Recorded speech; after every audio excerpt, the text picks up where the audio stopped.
آج press briefing کے دوران امریکی وزیر دفاع پیٹ ہیگسیٹ نے کہا کہ ہماری کارروائیاں تو ابھی شروع ہوئی ہیں اور ہم اپنے حملوں کی رفتار بڑھا رہے ہیں اور ہر گزرتے لمحے کے ساتھ ایران کی صلاحیتیں کم ہو رہی ہیں جبکہ امریکی طاقت مکمل طور پر غالب ہو رہی ہے۔ پیٹ ہیگسیٹ کے مطابق امریکہ یہ جنگ جیت رہا ہے اور آج مزید بمبار اور لڑاکا طیارے خطے میں پہنچ رہے ہیں۔ پیٹ ہیگسیٹ نے مزید کہا کہ ہماری فوجی کارروائی کا اگلا مرحلہ امریکی اور اسرائیلی فضائیہ کے لیے ایران کے آسمانوں پر مکمل کنٹرول حاصل کرنا ہے اور توقع ہے کہ یہ کام ایک ہفتے سے بھی کم وقت میں مکمل ہو جائے گا۔ جبکہ اس پریس بریفنگ کے دوران امریکہ کے chairman joint chiefs of staff general Dan Caine نے کہا کہ ایران میں فضائی بالادستی قائم کرنے کے بعد امریکہ ایران کے اندر گہرائی تک حملے شروع کرے گا۔ جنرل ڈین کین نے مزید کہا کہ ایران کی جانب سے داغے گئے میزائلز کی تعداد میں تیزی سے کمی آئی ہے اور میزائلز کی شرح لڑائی کے پہلے دن کے مقابلے میں 86% تک کم ہو گئی ہے اور ایران کے ڈرونز کی تعداد میں بھی 73% کمی ہوئی ہے۔ اس صورتحال میں یہ خبریں بھی سامنے آ رہی ہیں کہ امریکہ اپنی جنگی صلاحیت بڑھانے کے لیے ڈیفنس کانٹریکٹرز پر دباؤ ڈال رہا ہے تاکہ ہتھیاروں کی پیداوار میں اضافہ ہو۔ ساتھ ہی یہ اطلاعات بھی ہیں کہ امریکہ ایران میں حالات کو مزید خراب کرنے کے لیے کرد فورسز کو مسلح کرنے کی کوششیں بھی کر رہا ہے۔ اس ساری صورتحال میں آج بھی ایران نے خطے بھر میں امریکی اور اسرائیلی اہداف کو نشانہ بنایا ہے۔ ایران کی پاسداران انقلاب فورس کے مطابق اس نے آج امریکی اور اسرائیلی اہداف کے خلاف 40 سے زیادہ میزائل داغے ہیں۔ قطر، بحرین، کویت، متحدہ عرب امارات اور سعودی عرب میں آج بھی ایرانی حملے رپورٹ ہوئے ہیں جبکہ آج ترکی نے بھی دعویٰ کیا ہے کہ اس کی ایئر اسپیس میں نیٹو کے فضائی دفاعی نظام نے ایک ایرانی میزائل مار گرایا ہے۔ آج پریس بریفنگ کے دوران امریکہ کے وزیر دفاع پیٹ ہیگسیٹ نے کہا کہ امریکہ کو مشرقی بحیرہ روم میں ترکی کی ایئر اسپیس میں ایرانی میزائل کو ناکارہ بنانے کا علم ہے، تاہم انہوں نے کہا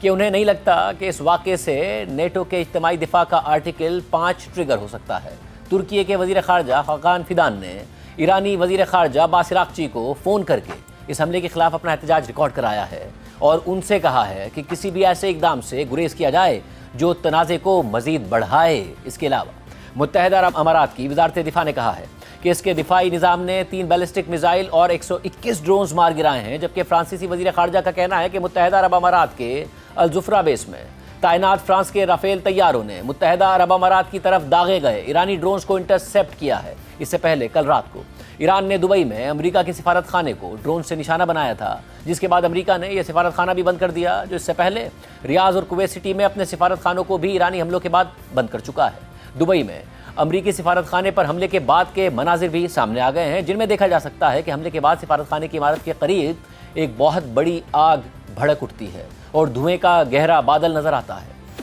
قطری حکام کا کہنا ہے کہ انہوں نے آج ایران سے داغے گئے 10 ڈرونز اور 2 کروز میزائلز کو ناکارہ بنا دیا ہے جبکہ الجزیرہ کے مطابق قطر نے پاسداران انقلاب سے منسلک 2 سیلز کو گرفتار کر لیا ہے اور یہ پہلا واقعہ ہے جب اسرائیل اور امریکہ کے ایران پر حملے کے بعد ایسی گرفتاریاں عمل میں آئی ہوں۔ اس کے علاوہ کویت کی فوج نے بھی آج کہا ہے کہ وہ اپنی فضائی حدود میں میزائلز اور ڈرونز کی لہر سے نمٹ رہی ہے جبکہ سعودی حکام کے مطابق آج ایک بار پھر سعودی عرب کی سرکاری آئل کمپنی ارامکو کی راس تنورہ ریفائنری پر ڈرون حملہ ہوا ہے، تاہم اس حملے کو ناکارہ بنا دیا گیا ہے۔ واضح رہے کہ اتوار کو بھی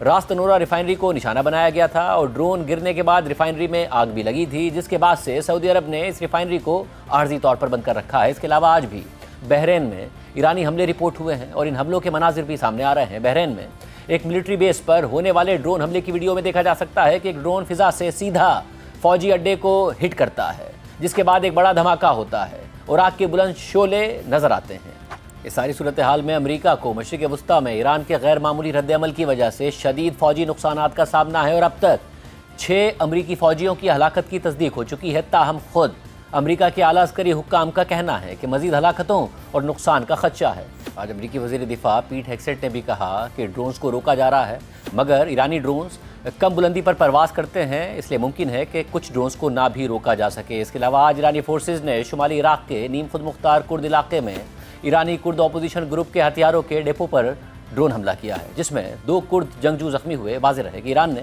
طویل عرصے سے شمالی عراق کی کرد حکومت پر الزام لگایا ہے کہ وہ اپنے ہاں ایسے مسلح گروہوں کو پناہ دیتی ہے جو ایران پر حملوں میں ملوث ہیں۔ ایسے میں یہ خبر بھی سامنے آ رہی ہے کہ امریکہ ان ایران مخالف کرد گروپس کو مسلح کرنے کی کوشش کر رہا ہے اور اس وقت ایران میں اسرائیل اور امریکہ کی مشترکہ بمباری کا سلسلہ بھی پوری شدت کے ساتھ جاری ہے اور اب تک ان حملوں میں شہید ہونے والے ایرانیوں کی تعداد 1000 سے تجاوز کر چکی ہے اور ایرانی میڈیا کے مطابق آج بھی تہران کے مختلف حصوں میں نئے دھماکے ہوئے ہیں۔ تہران کے مشہور آزادی اسکوائر سے کل امریکہ اور اسرائیل کی بمباری کے بعد انتہائی خوفناک مناظر سامنے آئے ہیں۔ اس بمباری کے نتیجے میں کئی افراد شہید اور زخمی ہو گئے تھے۔ تہران میں ہونے والی اس تباہ کن بمباری کے بعد ایران کے پریس ٹی وی نے ایک ویڈیو جاری کی ہے جس میں تباہی کے مناظر اور حملے میں زخمی ہونے والے افراد دیکھے جا سکتے ہیں، جبکہ تہران میں ایران کے شہید سپریم لیڈر آیت اللہ خامنہ کی یاد میں آج منعقد ہونے والی تعزیتی تقریب بھی مؤخر کر دی گئی ہے۔ تہران کے علاوہ ایران کے وسطی صوبے اصفہان میں بھی بمباری ہوئی ہے اور ان حملوں میں ایرانی میڈیا کے مطابق کم از کم 5 افراد مارے گئے ہیں۔ اسرائیل نے دعویٰ کیا ہے کہ اس کے لڑاکا طیاروں نے تہران کے اوپر ایک ایرانی طیارہ مار گرایا ہے۔ اس ساری صورتحال میں ایران کی تسنیم نیوز ایجنسی کے مطابق پاسداران انقلاب نے کرمان صوبے میں اسرائیلی ساختہ ہرمیس ڈرون کو تباہ کرنے کا دعویٰ کیا ہے، جبکہ پاسداران انقلاب نے مجموعی طور پر گزشتہ 24 گھنٹوں کے دوران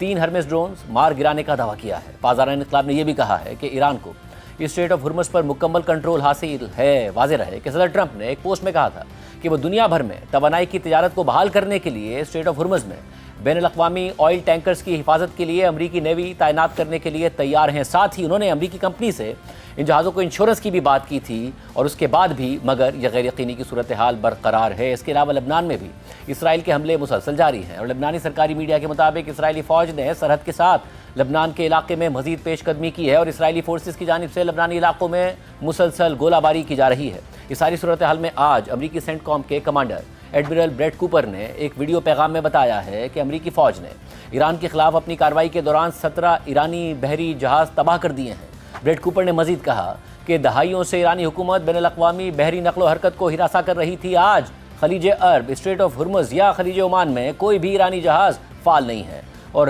ہم رکنے والے نہیں ہیں۔ ایڈمرل بریٹ کوپر کے مطابق اب تک امریکہ کے آپریشن ایپک فیوری میں 50,000 سے زائد امریکی فوجی اور 200 سے زیادہ لڑاکا طیارے شامل ہیں اور حملے 24 گھنٹے جاری ہیں۔ امریکی سینٹ کام کے کمانڈر نے مزید کہا کہ اب ہم اس آپریشن کے آغاز کے صرف 100 گھنٹوں سے بھی کم عرصے میں تقریباً 2000 اہداف کو 2000 سے زیادہ ہتھیاروں کے ذریعے نشانہ بنا چکے ہیں۔ اہم بات یہ ہے کہ امریکہ اور اسرائیل کی بمباری کے جواب میں ایران نے 500 سے زیادہ بیلسٹک میزائلز اور 2000 سے زائد ڈرونز امریکی اور اسرائیلی اہداف کی طرف داغے ہیں اور اس حملوں کا سلسلہ اب بھی جاری ہے۔ لیکن